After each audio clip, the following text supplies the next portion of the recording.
Un saludo muy cordial a todos los docentes y directivas y funcionarios de la Secretaría de Educación del municipio de Envigado, en nombre del Centro de Pensamiento Pedagógico del Ecosistema Educativo 4.0.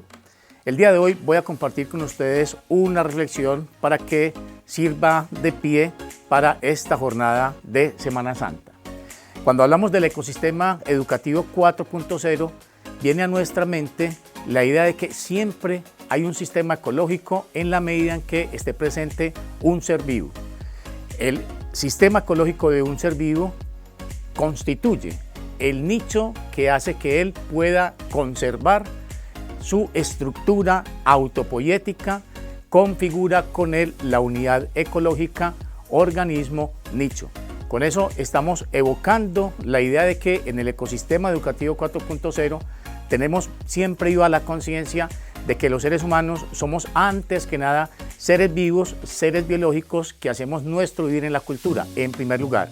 En segundo lugar, nuestro secretario de Educación, Juan Gabriel Vélez Manco, nos invita a que ese ecosistema esté configurado por el entrelazamiento de la labor de cada uno de nosotros y de las unidades de trabajo que lo constituye de una manera mancomunada, centrados en relaciones de colaboración, de cooperación y de coinspiración. Muy bien, el día de hoy vamos a seguir con nuestro tema Educación para una transformación cultural profunda. Recuerden que hemos planteado que los problemas que aquejan a la humanidad y a nuestra nación en particular, más que proceder de un factor ideológico, aunque lo ideológico es importante, claro está, proviene de una mentalidad cultural. Recordemos que los españoles dejaron tristemente en nosotros la impronta de una tradición según la cual es legítimo agredir a los demás, descalificarlos en nombre de buenas intenciones. Recordemos que los españoles castigaban de una manera drástica a nuestros ancestros cuando se equivocaban porque volvían a expresarse en sus lenguas ancestrales, en sus lenguas originarias. Sus castigos llegaban incluso a la tortura, a la muerte o a arrancarle la lengua a aquellos que volvían a practicar la lengua originaria. Esa impronta ha quedado en nosotros, de ahí que tengamos una historia nacional que es una guerra ininterrumpida, un ciclo ininterrumpido de confrontaciones bélicas que hacemos en nombre o que desplegamos en nombre de distintas ideologías. Por lo tanto, necesitamos esa transformación cultural profunda de mentalidad de una manera urgente, una transformación cultural profunda que también nos desprenda de ese trasfondo mental apocalíptico que nos acompaña, según el cual es legítimo que las personas que se han equivocado o que piensan diferentes a nosotros reciban un castigo ejemplar, sean excluidas, sean marginadas o sean agredidas. Debemos desprendernos de ese trasfondo mental apocalíptico. De hecho, los 4 evangelios que anteceden ese texto bíblico lo que hacen es pregonar en la boca del Maestro Jesús la idea de un Dios que es como una madre que perdona 70 veces 7. Solamente la comprensión entre los distintos colombianos de sus historias nos hará abrir un horizonte de reconciliación y de reintegración. Los seres humanos no vemos las cosas como son, sino que vemos las cosas de acuerdo con nuestra historia. ¿Cómo le podemos pedir a una familia que ha sido agredida por los paramilitares que no tenga desconfianza por algún candidato que está más cercano a esa vertiente política? ¿Cómo le vamos a pedir a una familia que ha sido agredida por la guerrilla que no tenga desconfianza frente a un candidato que esté más cercano a ese terreno ideológico? Los seres humanos vemos lo que vemos de acuerdo con nuestra historia.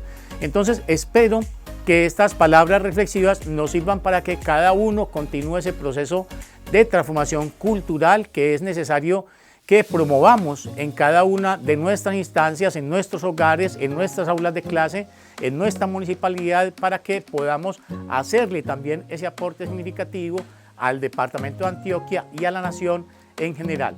¿En qué consiste esa transformación cultural profunda? Bueno, podemos decir que consiste en generar armonía entre los distintos géneros y generaciones de colombianos. Recordemos, ya lo he dicho, por género entendemos cualquier grupo humano que desarrolla de una manera particular su humanidad, así esa forma de desarrollar la humanidad no sea de preferencia del observador. Y por generación entendemos cualquier grupo humano que desarrolla de manera particular un género. Pensemos, podemos generar armonía, por ejemplo, entre personas que han participado de grupos armados de izquierda o derecha. Claro que sí, en la Comisión de la Verdad lo hemos visto y lo podemos constatar. Vemos jefes guerrilleros, jefes paramilitares que dicen, pensamos que nosotros íbamos a contribuir a edificar a Colombia y terminamos siendo victimarios. No lo digo yo, lo dicen los mismos protagonistas de la guerra. Entonces es evidente que sí podemos generar armonía entre los distintos géneros y generaciones de colombianos. Dentro de esta concepción de género, por supuesto, quedan las distintas identidades sexuales que en este momento promovemos, por supuesto, su legitimidad desde la Oficina de Equidad y Género. No obstante, desde este enfoque vamos un poco más allá de esa perspectiva y en ella incluimos a todos los seres humanos que pertenecen a algún grupo que desarrolla de una manera particular su humanidad. Claro que podemos hablar de la armonía. ¿Por qué? Porque los seres humanos ya la hemos vivido. Recordemos que la antropología cultural de Marija Chimbutas nos informa que los seres humanos vivimos en culturas matrísticas, es decir, en culturas donde ni el hombre dominaba ni la mujer dominaba, donde los adultos no tenían relaciones de dominación con los menores y donde la humanidad no tenía una relación de dominación sobre las otras especies. Vivieron alrededor de 3.500 años a la altura de los Balcanes sin confrontaciones bélicas. Es decir, si la humanidad ya vivió esa forma de vivir, si nosotros desarrollamos la conciencia acerca de las variables que debemos tener en cuenta para poder generar esa forma de vivir en nuestros hogares, en nuestras amistades, en nuestras aulas, en nuestra nación, en general, claro que vamos a ir sumando para que esa forma de vivir y convivir se vuelva de nuevo a presentar de la manera en que se puede presentar en este momento actual histórico. La otra forma de aludir a esta transformación cultural profunda es hablar de la generación de culturas que estén centradas en generar y conservar la ética como una forma de vivir, una poética del vivir en la que practico el respeto, la responsabilidad y la libertad, donde practico la inclusión significa que todos son considerados, donde practicamos la equidad, que significa que todos tienen iguales posibilidades de salir adelante. Eso implica entonces también una mirada diferencial acerca o sobre las personas o grupos que tienen, digamos, la necesidad de recibir un apoyo y una ayuda especial para que puedan tener esas posibilidades equitativas de prosperar. El bienestar, que es esa forma de vivir que nos amplía las ganas de vivir, la alegría es ese festejo de poder ser conscientes de la existencia y la armonía es esa relación conmigo mismo, con los otros, con el medio, con la biosfera y con la divinidad en la cual nosotros nos sentimos cómodos. Muy bien, queridos amigos.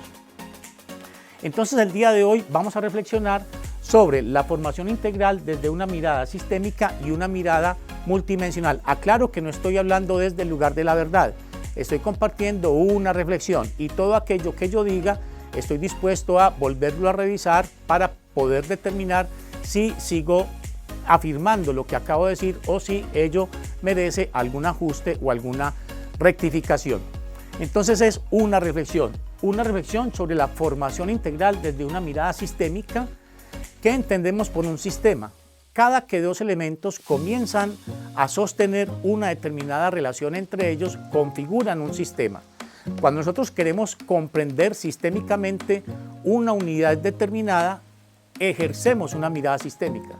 Tratamos de comprender la forma como sus componentes están articulados entre sí, pero también tratamos de comprender la forma como esa unidad se relaciona con el entorno que le permite conservar su estructura. Mirada sistémica.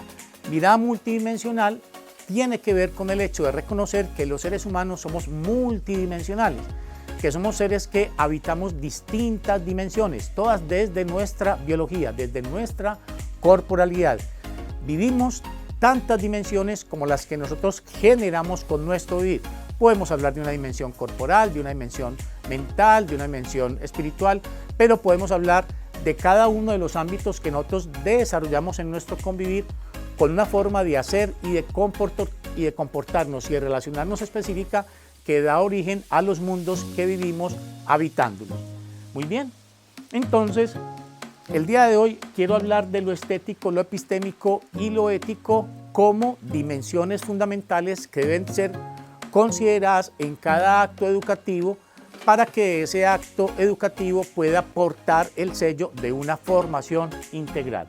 Muy bien, para ello voy a apelar a 3 historias.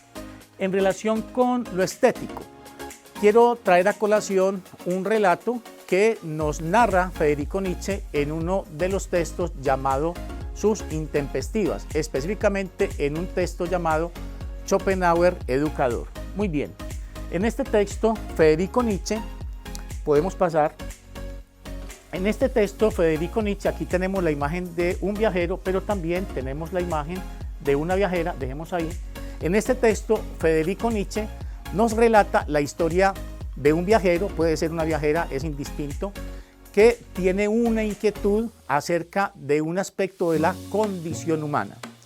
Esa inquietud tiene que ver con averiguar o descubrir cuál será el mayor defecto que tenemos los seres humanos. Para esto, este viajero emprende un viaje, visita distintos pueblos, distintas culturas, habla con distintas personas, observa los comportamientos de los distintos pueblos y llega a una conclusión. Por favor, tú que me estás escuchando, piensa en este momento cuál consideras que es el mayor defecto que tenemos los seres humanos. Muy bien, la conclusión del viajero es que el principal defecto que tenemos los seres humanos es la pereza. Y su respuesta obedece al siguiente argumento. Él dice: el cosmos ha trabajado miles de millones de años para que cada uno de nosotros esté presente sobre el planeta Tierra durante un breve periodo de tiempo. El cosmos tiene 16.000 millones de años. Y según el viajero o la viajera, todo lo que ha acontecido ha tenido que suceder para que el resultado de nuestra presencia en este mundo, en este aquí y en este ahora, sea una realidad.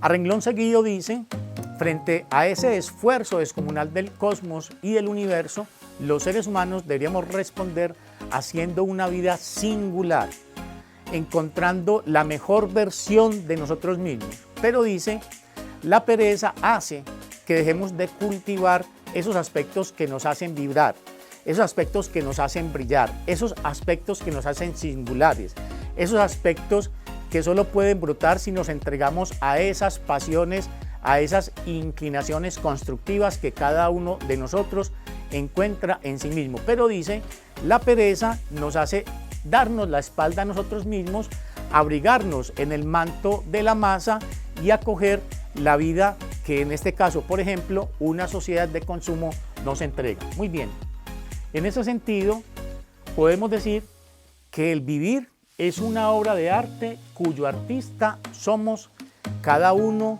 de nosotros. Ustedes recordarán una imagen de este pintor de apellido Escher, creo que es un pintor alemán, en donde tenemos 2 manos que se están pintando a sí mismas. Es una imagen un poco paradójica, pero esa imagen me parece que expresa la profunda naturaleza de nuestro ser como seres vivos que somos. Como seres vivos que somos una danza molecular que se está formando a sí misma. Me parece que eso lo está expresando esa imagen de este pintor Escher, en donde una mano está pintando a la otra. Nosotros nos hacemos a nosotros mismos. Nos hacemos a nosotros mismos desde el punto de vista molecular. Somos hijos de esa danza molecular que danza por obra y gracia de sí misma.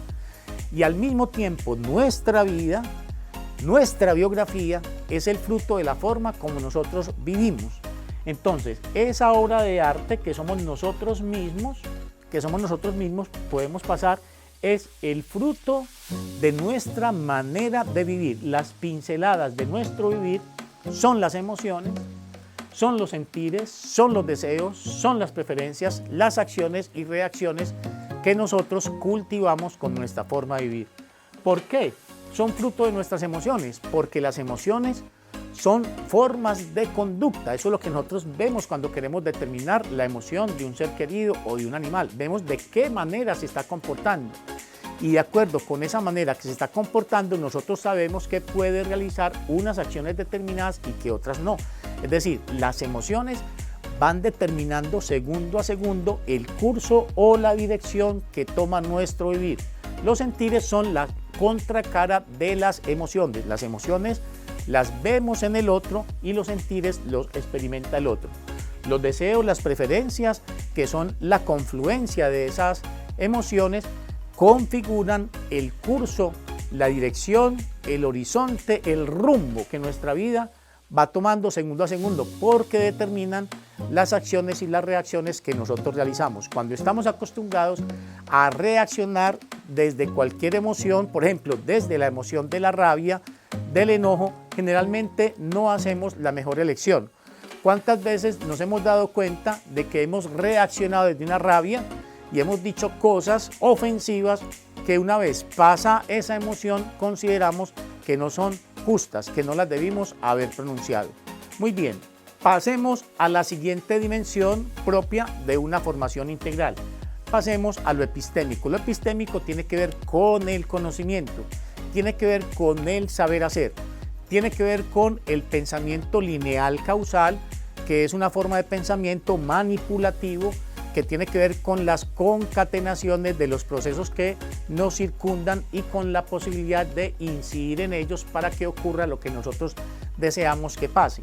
Y tiene que ver con el pensamiento analógico sistémico, que es un pensamiento que compara de manera analógica diferentes ámbitos.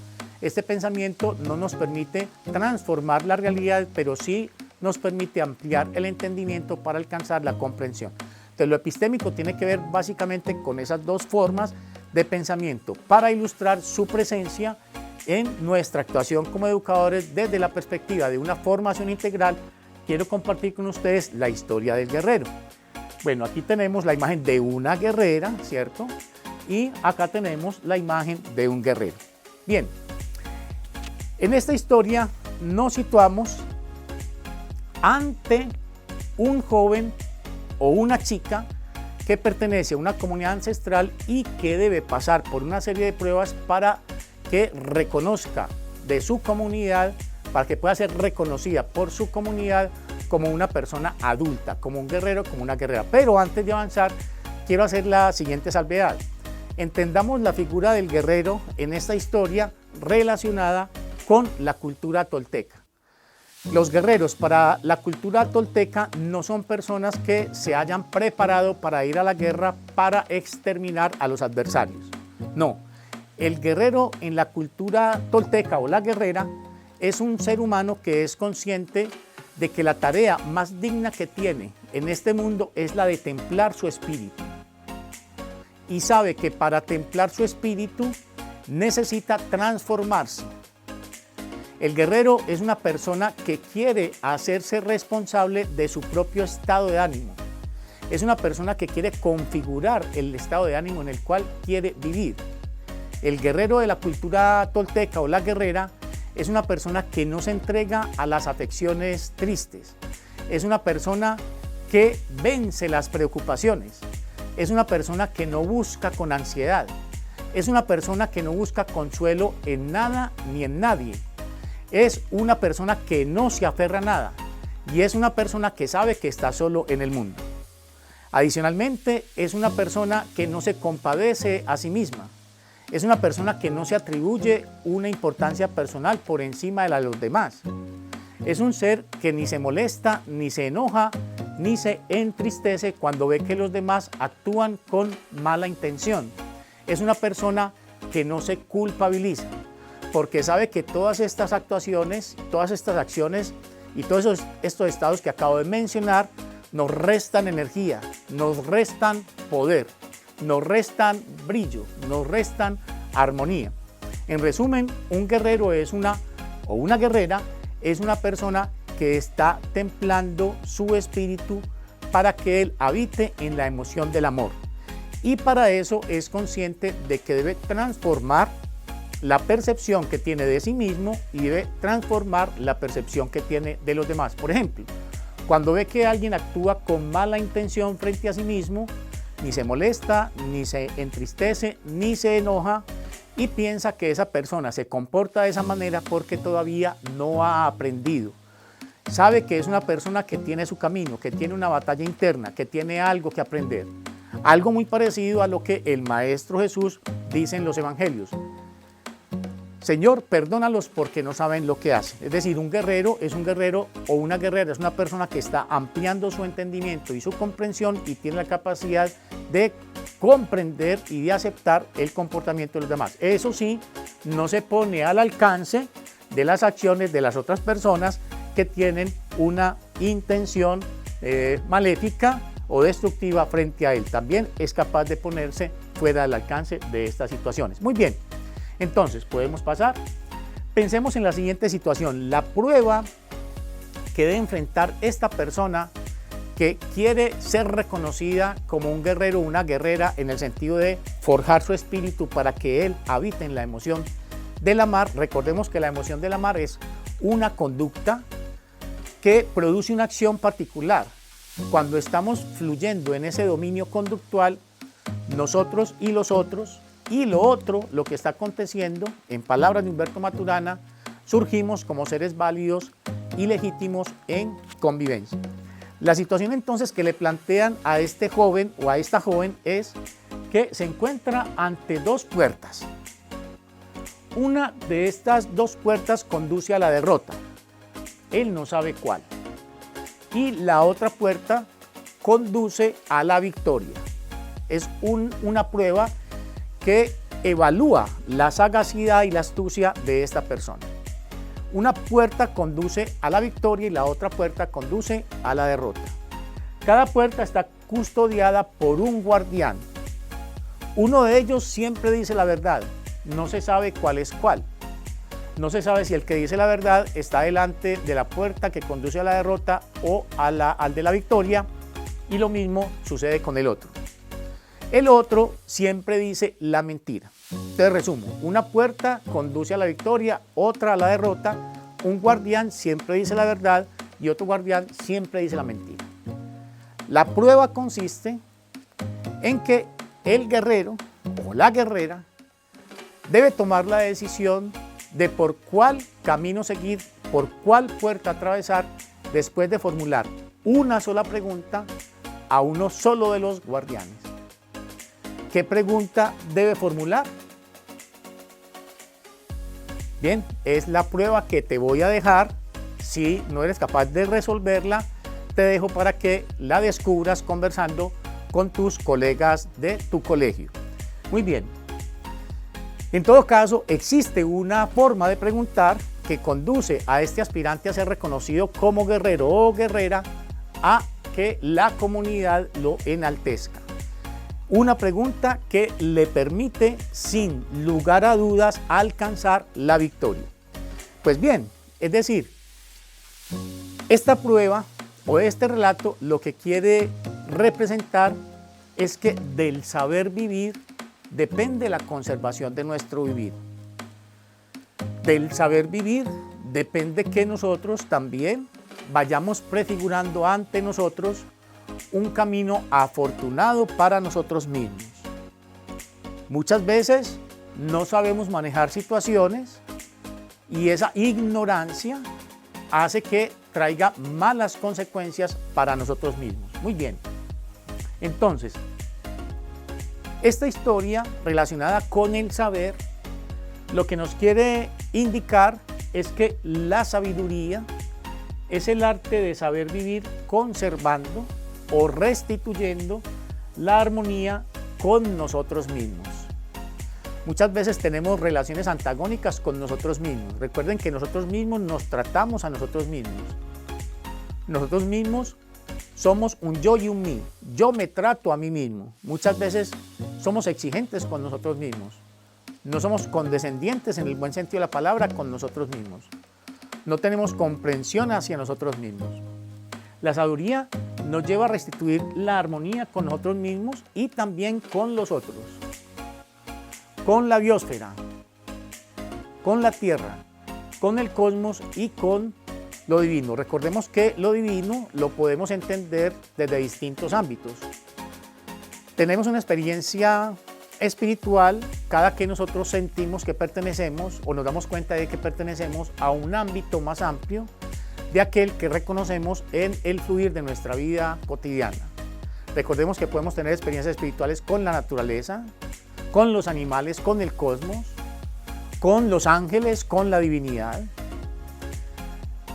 Baruch Spinoza entendía a Dios como el cosmos mismo, pero evidentemente, ahora que estamos en Semana Santa, hay religiones que profesan la existencia de Dios de una manera diferente, como un ser autónomo, fuente de todo lo creado. En todo caso, lo divino tiene que ver con la fuente de la creación, bien sea que la asociemos con este ser autónomo o bien sea que la asociemos con el cosmos mismo que se produce también a sí mismo. Son distintas maneras de mirar y todas son válidas y legítimas porque obedecen a preferencias diferentes de cada uno de nosotros. Muy bien, ahora continuemos con la siguiente dimensión, la tercera, la dimensión de la ética.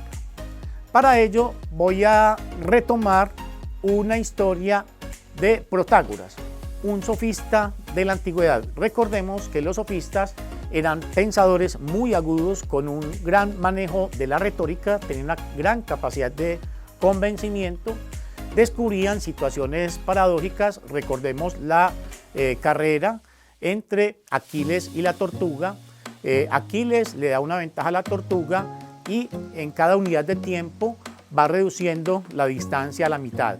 A pesar de que Aquiles sea reconocido como un ser muy veloz, dadas las características de esta contienda o esta competencia, Aquiles nunca alcanzaría a la tortuga. Es la apertura al pensamiento infinitesimal. Es decir, los sofistas son personas que son muy sagaces en el conocimiento. Tienen una afirmación muy importante para nosotros los educadores. Defendían que la aristocracia no era de sangre. Decían, dadme a dos jóvenes, uno proveniente de la aristocracia y otro esclavo, y de ambos haré grandes seres humanos. Interesante eso para nosotros. Yo sé que todos nosotros estamos trabajando con esa convicción. También decía Protágoras que el ser humano es la medida de todas las cosas. ¿En qué sentido podemos entender esa afirmación? En el sentido de que cada quien ve lo que ve. De pronto lo que dije al comienzo de esta reflexión. Cada quien ve de acuerdo con su historia. No vemos las cosas de manera objetiva. Vemos lo que vemos de acuerdo con la visión que se ha configurado con nuestra manera de vivir. En ese sentido podemos entender la afirmación de Protágoras. Muy bien. Entonces traemos en este momento a Protágoras y a Eulato. Eulato era un joven griego que tenía muchos deseos de aprender el arte del convencimiento de Protágoras. Se dice que los sofistas eran muy buscados para acompañar a las personas ante los tribunales por esa capacidad de convicción que los caracterizaba.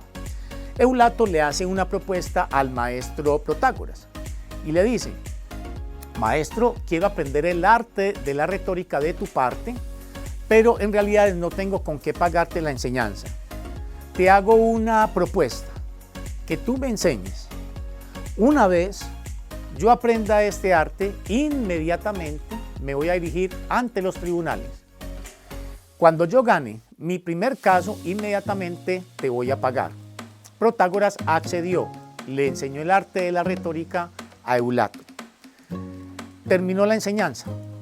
Pasó un día, 2 días, una semana, 2 semanas, un mes, 2 meses, y Eulato nada que aparecía ante los ojos de Protágoras. Protágoras tuvo entonces la suspicacia de que Eulato lo había engañado, le había mentido.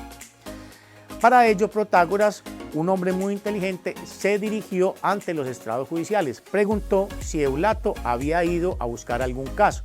Le respondieron que no. Inmediatamente Protágoras lo demandó.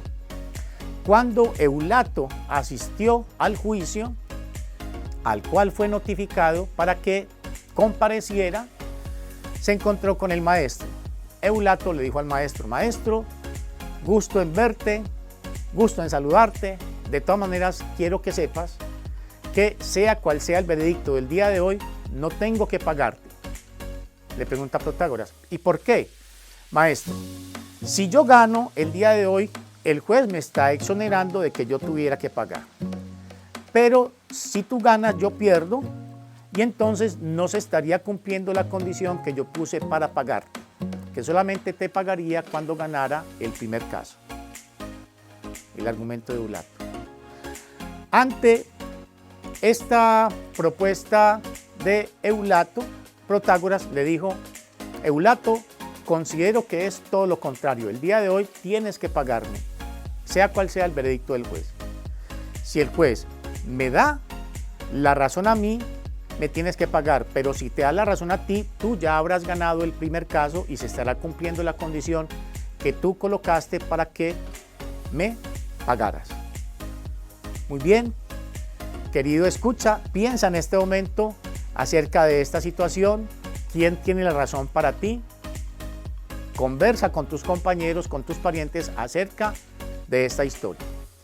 Desde mi punto de vista, los dos argumentos son muy fuertes. Recuerden, los sofistas son especiales en descubrir paradojas situacionales. No obstante, lo que yo resalto es que parece que Eulato no cumplió con su palabra. Él había afirmado que él se iba a dirigir inmediatamente después de que Protágoras terminara de enseñarle el arte de la persuasión y no lo hizo. Muy bien, eso entonces me lleva a traer una frase de Gonzalo Arango, el poeta nadaísta nuestro, según la cual ciencia sin conciencia es magia negra.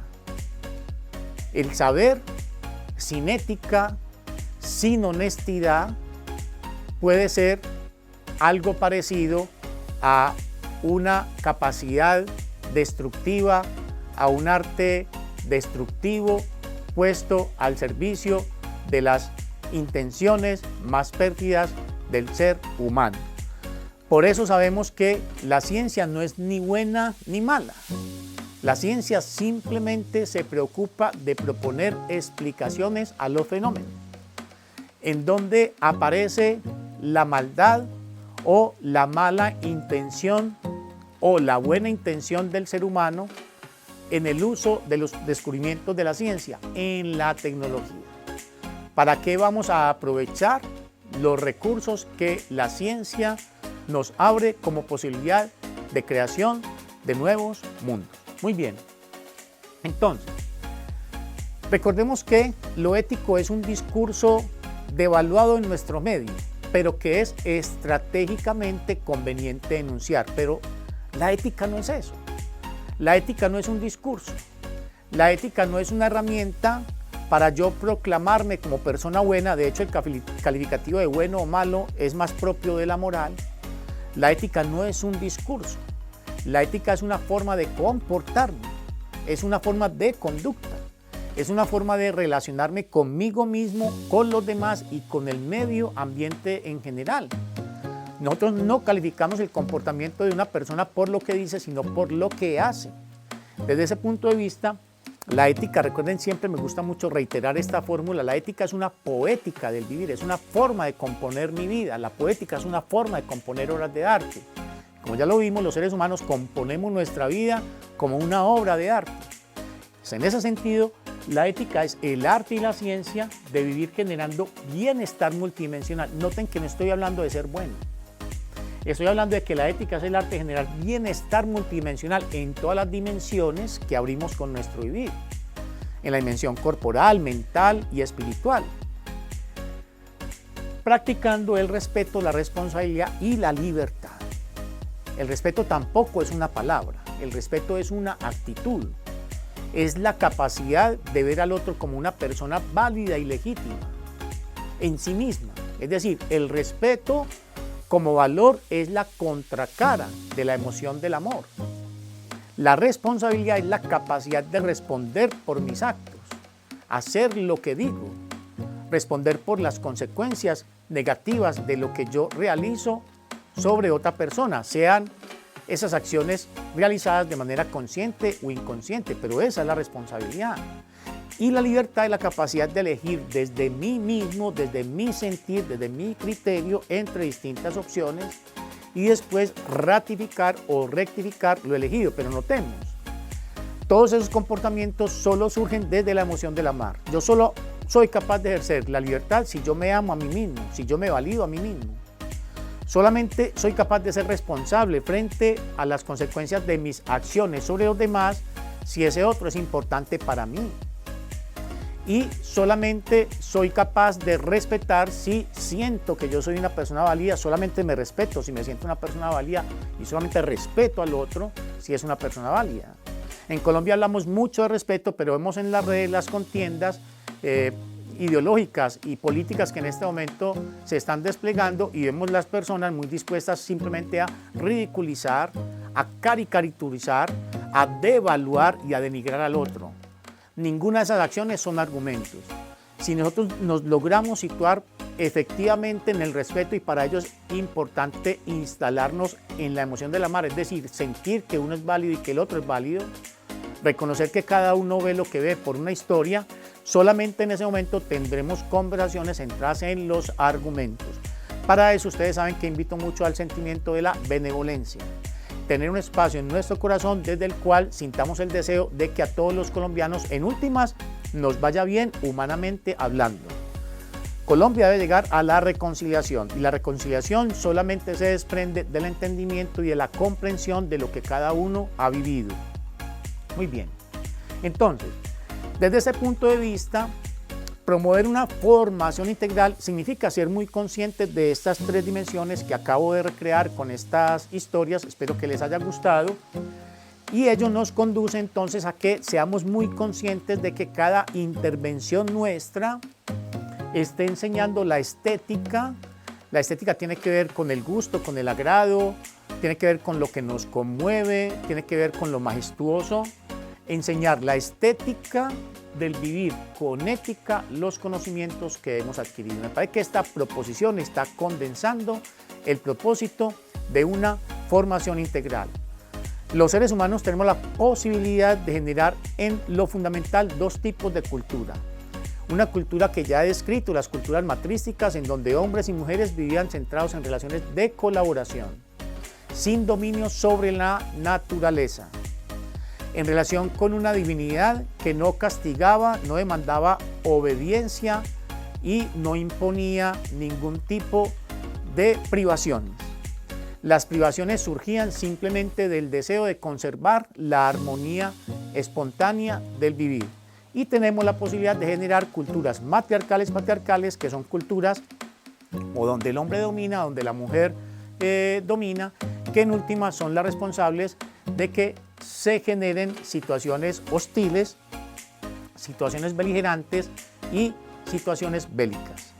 Esa constituye la disyuntiva fundamental que tenemos los seres humanos. ¿En qué tipo de cultura queremos vivir? Pues bien, considero personalmente que es la cultura matrística, culturas horizontales, culturas equitativas, culturas centradas en lo ético, en la inclusión, en la equidad, en el bienestar y en la armonía, las que nos llaman la atención a nosotros como educadores. Pero para ello, entonces, nosotros debemos tener la capacidad de inducir esa cultura en nuestros hogares, en la relación con nuestras parejas, en la relación con nuestros hijos y en la relación con nuestros estudiantes y con nuestros compañeros de trabajo. Muy bien. ¿Cómo alcanzar entonces la transformación cultural profunda, emocional y de mentalidad? Pues bueno, entonces el día de hoy quiero compartir con ustedes como una herramienta, un recurso para poder alcanzar esta transformación cultural que estamos promoviendo desde el municipio de Envigado bajo el apoyo de nuestro alcalde Braulio Espinosa Márquez y de nuestro secretario de Educación Juan Gabriel Vélez Manga. El principio de esta transformación cultural es muy sencillo. ¿Cómo se reproduce una cultura? Una cultura se reproduce por medio de las emociones que los adultos le transmitimos a los niños. Desde este punto de vista, el futuro de una nación no son los niños, sino que somos los adultos. Porque los adultos nos encargamos con nuestro ejemplo, con nuestra forma de conversar con nuestros hijos, con nuestros estudiantes, de transmitir unas emociones o de agresión o de comprensión. Entonces, si tenemos eso claro, es cierto que una sola generación de niños y jóvenes educados por padres, madres y docentes conscientes de la pedagogía del amar, esto significa del educar en la emoción del amar, en el sentir que yo soy válido, que mis estudiantes son válidos, aun cuando los tengamos que amonestar, los tengamos que sancionar o los tengamos que reprobar, Recuerden, cuando hacemos esas acciones sintiendo que ese chico es válido, no hacemos ninguna de esas acciones de cualquier manera. Lo hacemos con cuidado, lo hacemos cuidándonos a nosotros mismos y cuidando a nuestros chicos, y con eso producimos un efecto, y es que hacemos que ellos reflexionen sobre la forma como se están comportando.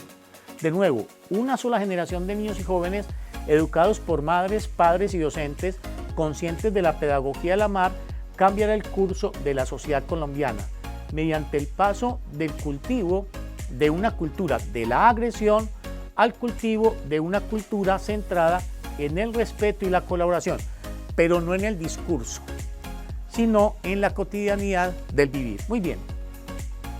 Entonces voy a compartir con ustedes un sistema referencial de convivencia. Voy a explicar cada uno de estos referentes de convivencia. El Centro de Innovación va a hacerles llegar a ustedes un ejemplar, una hoja donde han diseñado estos 5 referentes de convivencia para que ojalá tengamos una copia de él en nuestros hogares y también en nuestras aulas de clase, en nuestros colegios, en nuestras instituciones educativas.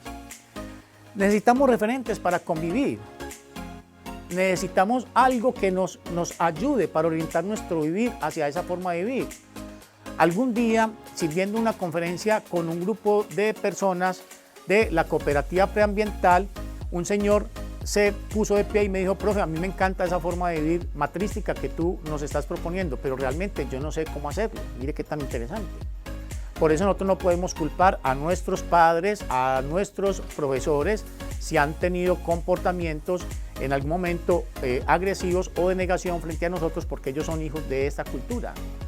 Y nadie les ha enseñado un horizonte comportamental distinto al que ellos vieron en sus superiores. Entonces necesitamos referentes. Los referentes que voy a compartir el día de hoy no son ni normas, ni son mandatos, ni son mandamientos. Los referentes son ayudas para orientar nuestro vivir. Por lo tanto, no los vamos a utilizar para juzgar a los demás. Recuerden, la moral como que tiende a que nosotros juzguemos a los demás, mientras que la ética nos conduce o nos inclina a comprender a los demás. Por lo tanto, estos referentes vamos a promoverlos en nuestros estudiantes, vamos a promoverlos en los hogares de nuestros estudiantes, vamos a entregárselo a los padres de familia de nuestras instituciones educativas, pero para que cada uno evalúe la forma como se relaciona con los demás, no para juzgar a los demás. Muy bien, los referentes se evidencian en relaciones equitativas, es decir, si nosotros nos relacionamos con los demás y con nosotros practicando estos referentes, nos vamos a dar cuenta que las relaciones que surgen con nosotros y con los demás son relaciones equitativas, sin primacías entre los diferentes individuos, géneros y generaciones de una comunidad. En general, se evidencian mediante la vivencia de mecanismos generadores de bienestar, donde el ser de alguien no vale más que el ser de nadie. Las culturas centradas en relaciones sabias cultivan una justicia que va más allá de la culpa y del castigo. Van hasta la restitución del tejido social. Nuestra justicia se centra mucho en culpar y castigar. La justicia de las culturas matrísticas va mucho más allá. Le interesa es llegar a la reparación del daño y a la restitución de las relaciones entre los seres humanos. Y yo creo que a todos nos gusta ese horizonte de justicia. A todos nos gusta que cuando nos equivocamos nos hagan darnos cuenta de nuestra equivocación de una manera amable y que nos den la posibilidad de reparar. Pero si nosotros queremos recibir eso, debemos también aprender a otorgarlo. Muy bien. Entonces, ¿cómo funciona un referente? Todos lo sabemos. Cuando uno se dirige a un lugar que no conoce y le pide orientación a una persona, esta nos da un referente y nos dice, por ejemplo, no pierda de vista ese árbol alto que ve allá. El lugar al que usted se dirige queda justo al lado. De modo que si el árbol se nos va haciendo pequeño, decimos que vamos mal y cambiamos el rumbo. Pero si vamos bien, el árbol se nos hace más grande y mantenemos la misma dirección. Así funcionan los referentes. Entonces, los referentes que voy a compartir el día de hoy nos sirven para darnos cuenta si nuestras relaciones están creciendo en amor, en armonía, en alegría, en bienestar, en equidad y en inclusión, o nos sirven para darnos cuenta de que cada vez tenemos más conflictos, tenemos más dificultades, tenemos más tristezas, tenemos más adversidades, y eso nos va a indicar que debemos reflexionar sobre esos referentes para tratar de implementarnos en nuestro propio vivir. El primer beneficiario de practicar estos referentes, que no son normas, ni mandatos, ni mandamientos, es cada uno de nosotros. Recuerden que cada uno de nosotros vive el presente, que vive como fruto de haber vivido de una manera particular. Muy bien, entonces, podemos pasar. Compartimos 5 referentes para ampliar la sana convivencia en las relaciones con uno mismo, con su pareja, con su familia y con sus compañeros de trabajo, obviamente con nuestros estudiantes. De modo que si en tu vida cotidiana crecen las prácticas de los referentes del 1 al 5, es porque cada vez estás conviviendo con más amabilidad. Muy bien. Primer referente: asumirnos y asumir a los otros como seres válidos y legítimos en y para una sana convivencia. Muy bien, ¿cómo comparto yo estos referentes con mis estudiantes? Presento cada uno de ellos y trato de ampliar el sentido de lo que cada uno de ellos implica. Al final, los invito a que revisen si esos referentes tienen una desventaja para cada uno de ellos. Uno no debe asumir una normatividad, recuerden que esto no son normas, pero también uno no debe aceptar un referente para la vida de uno si ese referente está implicando una desventaja para el desarrollo de la propia personalidad. Cuando termino esa explicación, les digo, voy a preguntarle a cada uno si está de acuerdo con practicar estos referentes durante todo el semestre. Entonces, mirando a los ojos a cada uno de mis estudiantes, ellos dicen que sí. Y esto es bien interesante, porque este ritual me permite garantizar que en el resto del curso del semestre de las asignaturas que sirvo en la universidad va a estar centrado en la práctica de relaciones interpersonales que van a dar lugar a una cultura que esté centrada en la práctica de la ética, de la inclusión, de la equidad, del bienestar, de la alegría y de la armonía. Por lo tanto, vivir en esa cultura no es una utopía. Recuerden, ya la vivimos en el comienzo de la humanidad y la podemos vivir si tenemos la conciencia de cómo la logramos presentificar desde la forma como nos relacionamos con los demás. Entonces, ¿qué está indicando este referente? Que nos sintamos válidos primero a nosotros mismos, que nosotros tengamos un sentimiento de validez hacia nuestro propio ser y que lo tengamos frente a los demás. A mis estudiantes les digo, por favor, no vamos a franquear la línea emocional que nos inclina a desear que alguno de los que está en el curso no esté. Podemos decir, no me gusta cómo se comporta un compañero, no me gusta cómo se comportó una compañera, pero no franqueemos la línea que nos haría decir, ay, ojalá que no estuviera. No. Entendamos que todos somos válidos, que todos somos fruto de una historia y que tenemos derecho a tener un lugar en este cosmos. Primer referente, asumirnos y asumir a los otros como seres válidos y legítimos en y para una sana convivencia. El segundo referente, evitar imponer y conceder en nuestras apreciaciones en el momento de compartirlas. ¿A quién irrespetamos cuando tratamos de imponer nuestras apreciaciones? Al otro. ¿A quién irrespetamos cuando concedemos por conceder para evitar problemas? A nosotros mismos. Entonces, si uno evita la imposición y la concesión sin razón, atención, eso lo tengo que aclarar, si evitamos la imposición y la concesión sin razón, inmediatamente nos ubicamos en relaciones horizontales. Si no hay quien imponga y quien esté concediendo, otorgándose un lugar de inferioridad, inmediatamente aparecen relaciones horizontales. Las relaciones horizontales son relaciones de consensualidad. ¿Cuándo aparece el poder como dominación? Cuando acaba la consensualidad, cuando termina la consensualidad. Si nosotros nos mantenemos en pie de hacer consensualidad con los otros, nos mantenemos en disposición de tener relaciones horizontales. Tercer referente, evitar molestarnos frente a pensamientos diferentes a los que nosotros preferimos. Cada quien tiene derecho a tener su pensar. Si no me están arrebatando el derecho a tener mi pensar, ¿por qué me molesto? Yo quisiera que el otro se moleste porque yo tengo un pensamiento distinto. No me gustaría. Entonces debo entregar la misma actitud a los otros y al universo. Algún chico me dijo, profe, a mí me queda muy difícil practicar ese referente. Y le dije, ¿por qué? Profe, a mí no me gusta Piedad Córdoba. Y cada que yo la veo en televisión, yo me pongo rojo. Y yo le dije, bueno, y Piedad Córdoba ni siquiera sabe que tú te pones rojo, te estás haciendo daño, estás produciendo cortisol, estás quemando tu propio tejido orgánico. Profe, ¿pero cómo hago? A mí se me ocurrió algo y le dije, bueno, cuando la veas en televisión, párate y mírala. O sea, ella tiene derecho a ser ella. Y esgrime tus razones si no estás de acuerdo con lo que ella dice. A los 8 días regresó todo contento.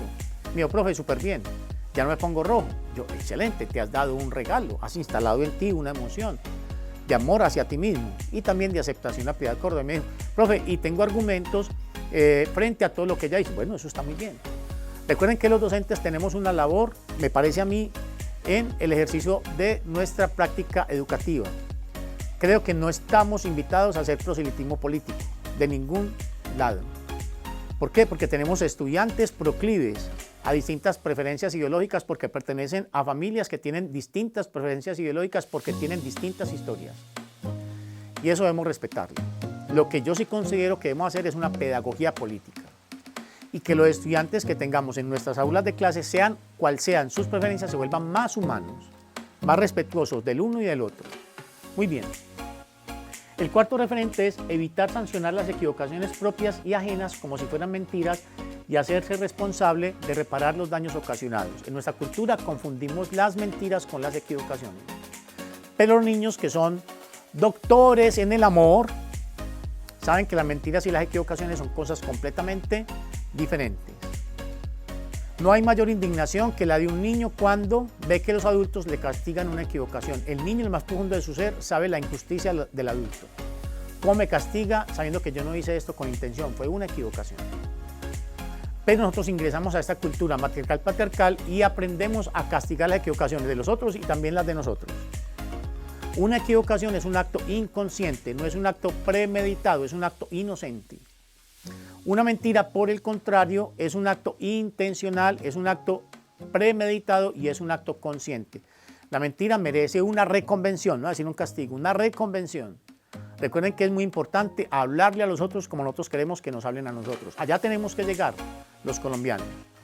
¿Cómo te gusta que a ti te hablen cuando tú cometes una equivocación? ¿Te gusta que te hablen con agresión? ¿Te gusta que te maltraten? ¿O te gusta que te hagan la observación a solas y de una manera amable? Cierto que la segunda. Así debemos comportar nosotros con los demás. Entonces, el cuarto referente nos invita a diferenciar las equivocaciones de las mentiras. Atención, la dimensión de la equivocación puede ser dramática. En la Comisión de la Verdad nos damos cuenta de jefes guerrilleros, de jefes paramilitares que dicen que lo que hicieron fue una equivocación. Pensaron que iban a hacer algo por la patria y terminaron siendo victimarios. Muy bien, entonces, no confundir las equivocaciones con las mentiras. Este es un factor que introduce un gran bienestar en la relación con nosotros mismos, nos permite recuperar la armonía con nosotros mismos. En nuestra cultura encontramos muchas personas que se castigan y son exigentes consigo mismos por una equivocación. La culpa no es constructiva, la responsabilidad sí.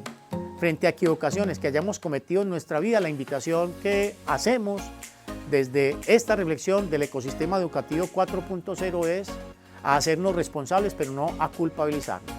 Y responsable significa que nos hagamos cargo de los daños que podamos haber cometido, pero sin culpabilizarnos, porque eso nada construye positivamente, mientras que la responsabilidad nos conduce a aprender de una experiencia y a ya saber. Cuando nos hemos equivocado era porque no sabíamos. Recuerden la palabra del maestro: Señor, perdónalos porque no saben lo que hacen. Por eso es tan importante la benevolencia, también hacia nosotros mismos, acompañada de responsabilidad. Muy bien. Y el quinto referente es tener la capacidad de ofrecer disculpas o introducir los correctivos si omitimos algún punto de los anteriores. En esa cultura nos cuesta mucho ofrecer unas disculpas. Claro, somos una cultura matriarcal-patriarcal, acostumbrados a buscar quizás jerarquías, y entonces ofrecer disculpas es sentir que me estoy rebajando. ¿Es perder autoridad o es humillarme? Al contrario, cuando soy capaz de ofrecer unas disculpas me estoy enalteciendo como una persona que se ama al saber que se equivoca, porque es consciente de que todos los seres humanos y todos los seres vivos no podemos evitar equivocarnos. Es decir, el ofrecer disculpas nos remite al primer referente de convivencia. Yo solamente ofrezco disculpas si yo me asumo como una persona válida y asumo al otro como una persona válida. O ofrecer disculpas. Sugiero, ni más faltaba que esté dando esto como un guión a acoger de una manera inexorable, pero sugiero que aprendamos a ofrecer disculpas de una manera muy puntual.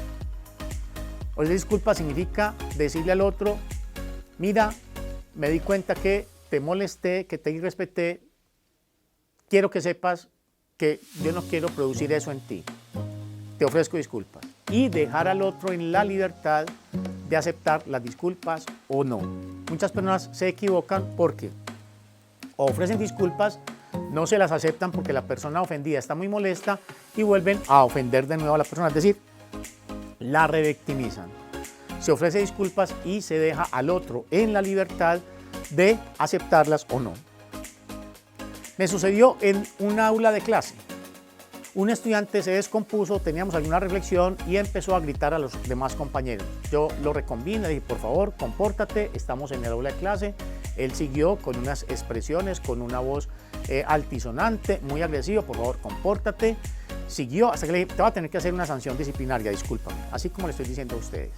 El estudiante en ese momento se contuvo, terminó la clase, me buscó y me dijo, profesor, le quería plantear de pronto algo. Le dije, ¿qué? ¿Será que podemos evitar lo de la sanción disciplinaria? Y yo le dije, ¿de qué manera?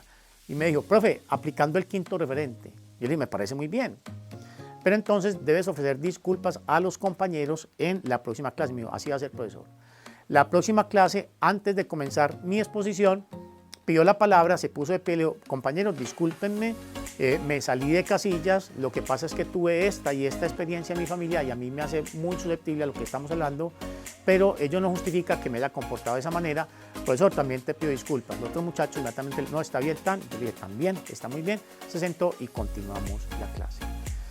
Muy bien, queridos docentes, queridas directivas y funcionarios del ecosistema educativo 4.0 de Envigado, un saludo muy especial en nombre de nuestro secretario de Educación, Juan Gabriel Vélez Manco, el responsable de que el Centro de Pensamiento Pedagógico exista y les esté ofreciendo a ustedes estos espacios de formación. Muchas gracias al secretario Juan Gabriel Vélez Manco y muchas gracias, por supuesto, también a nuestro alcalde Daulio Espinosa Márquez, que nos invita a sumar juntos por Envigado una feliz y reflexiva Semana Santa.